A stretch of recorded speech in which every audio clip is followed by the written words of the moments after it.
Hello friends, आप सभी का स्वागत करती हूँ आपके अपनी यूट्यूब चैनल मोटिवेशन बाय दीक्षा में। फ्रेंड्स, आज की वीडियो में बात करने वाले हैं एमपीटीटी एग्जाम जो होने वाले हैं 5 तारीख को कॉमर्स का पेपर है, तो उसमें कुछ ऑब्जेक्टिव क्वेश्चन हम कवर करने वाले हैं।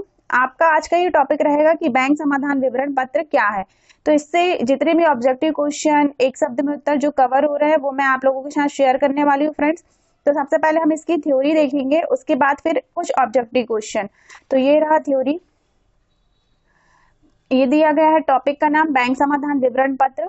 सबसे पहले हम थोड़ा सा इसका अर्थ देख लेते हैं कि बैंक समाधान विवरण क्या होता है।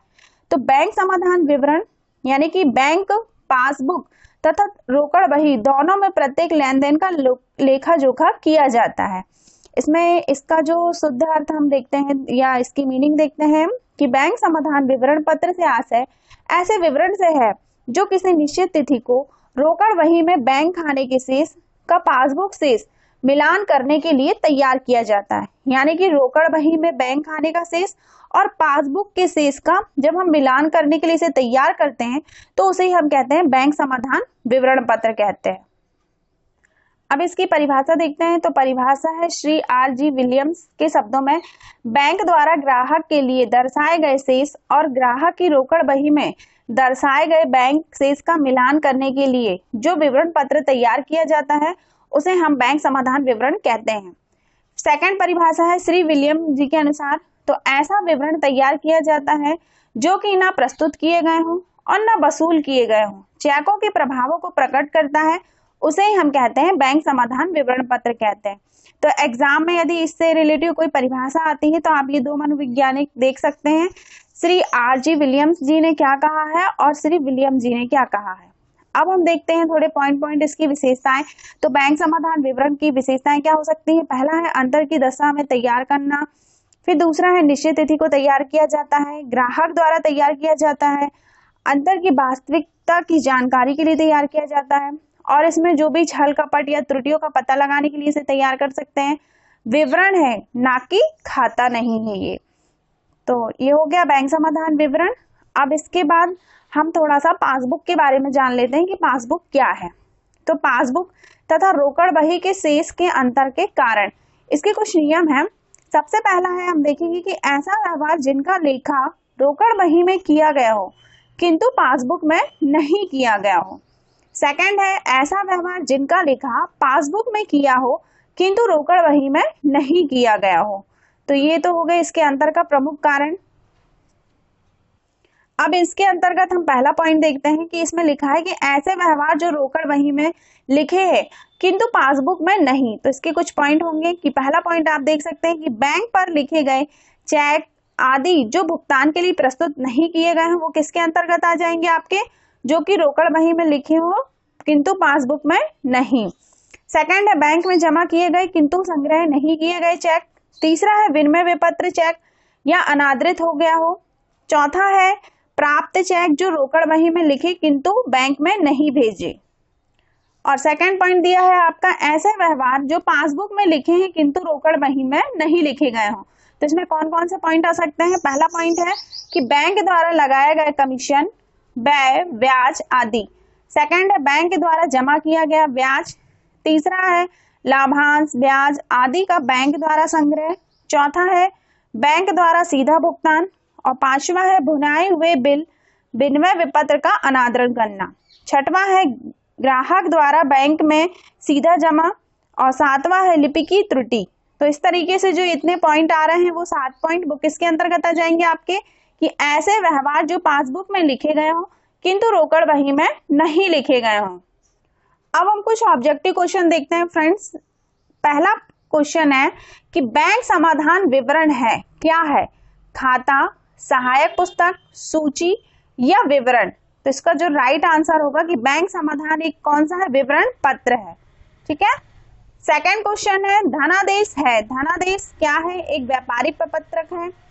बी, एक बैंकिंग प्रलेख है। सी, एक बेचान साध्य विलेख है। या डी, इनमें से कोई नहीं।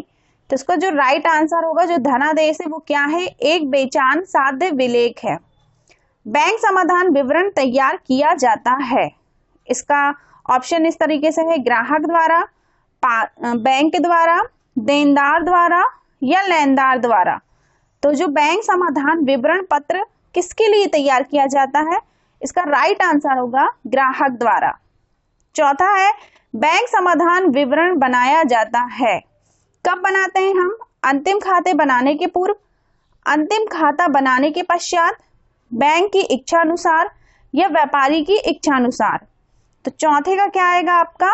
द आएगा। मतलब बैंक समाधान विवरण कब बनाते हैं हम? व्यापारी की इच्छा के अनुसार। नेक्स्ट क्वेश्चन है आपका पांचवा, पासबुक का नाम शेष दर्शाता है। जैसे कि मैंने अभी आपको बताया था कि पासबुक का नाम शेष कहाँ दर्शाते हैं हम? ए बैंक में जमा राशि, बी बैंक अधिविकर्ष, सी बैंक ब्याज या डी बैंक बे। तो इसका जो राइट आंसर होगा पांचवे का वो आएगा आपका बी। किसमें दर्शाते हैं? पासबुक का जो नाम शेष दर्शाया जाता है वो बैंक अधिविकर्ष में दर्शाया जाता है। नेक्स्ट क्वेश्चन है रोकड़ पुस्तक तथा पासबुक के शेषों का अंतर जानने हेतु बनाया जाता है। क्या बनाते हैं हम? रोकड़ पुस्तक तथा पासबुक के शेषों के अंतर को जानने के लिए लाभ हानि विवरण, रोकड़ विवरण, बैंक समाधान विवरण या आय विवरण। तो छठवें का जो राइट आंसर होगा वो होगा बैंक समाधान विवरण, क्योंकि हम बैंक समाधान विवरण का ही टॉपिक पढ़ रहे हैं। जब भी आपसे ये क्वेश्चन पूछे तो आप किस में टिक लगाएंगे? बैंक समाधान विवरण में। नेक्स्ट क्वेश्चन है बैंक द्वारा ग्राहक के व्यवहारों का लेखा किया जाता है। किसमें? पासबुक में, रोकड़ बही में, चिट्ठे में, तीनों में से किसी में भी। तो सातवें का जो राइट आंसर होगा वो क्या होगा आपका? ए पासबुक में। तो बैंक द्वारा ग्राहक के व्यवहारों का जो लेखा किया जाता है वो किसमें किया जाता है? पासबुक में। फिर अगला है बैंक समाधान विवरण बनाया जाता है। किस लिए बनाते हैं अपन? बैंक विवरण व रोकड़ बही का बैंक स्तंभ के लिए, बैंक विवरण व रोकड़ बही का रोकड़ स्तंभ के लिए, या रोकड़ बही के बैंक व रोकड़ स्तंभ के लिए, या उपरोक्त में से कोई नहीं। तो इसमें जो राइट आंसर होगा वो आपका आएगा ए। मतलब बैंक समाधान विवरण कब बनाते हैं हम? बैंक विवरण व रोकड़ बही के स्तंभ के लिए।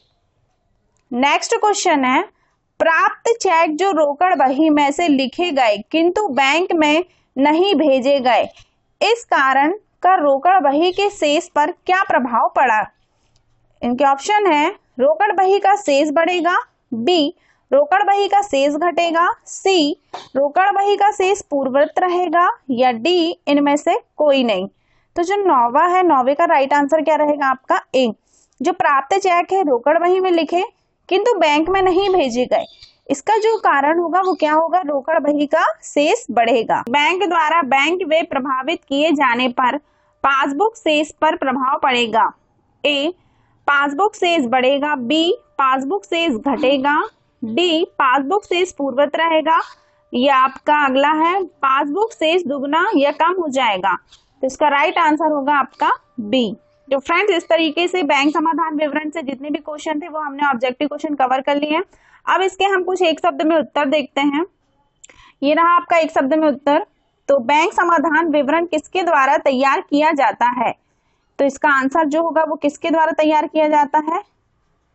ग्राहक के द्वारा। अगला है बैंक समाधान विवरण किस दशा में तैयार किया जाता है? तो किस दशा में हम तैयार करते हैं? जब रोकड़ तथा पासबुक के शेष में क्या हो?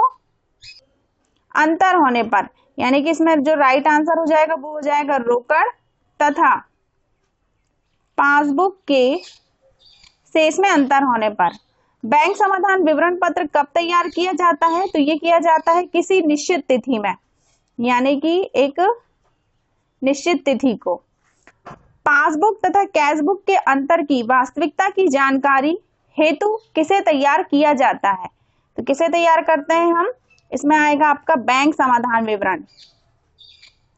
बैंक समाधान विवरण को रोकड़ शेष के अनुसार बैंक समाधान विवरण तैयार किए जाने पर उत्तर पुस्तिका शेष होगा। इसका शेष क्या होगा? तो इसमें आ जाएगा, इसका होगा पासबुक का। नेक्स्ट है धनादेश का निर्गमन किसके द्वारा होता है? तो धनादेश का जो निर्गमन है वो होगा व्यवसाय के द्वारा। फिर है भुनाए हुए विनिमय विपत्र के अनादरण की प्रविष्टि पहले किसके द्वारा की जाएगी? तो किसके द्वारा की जाएगी?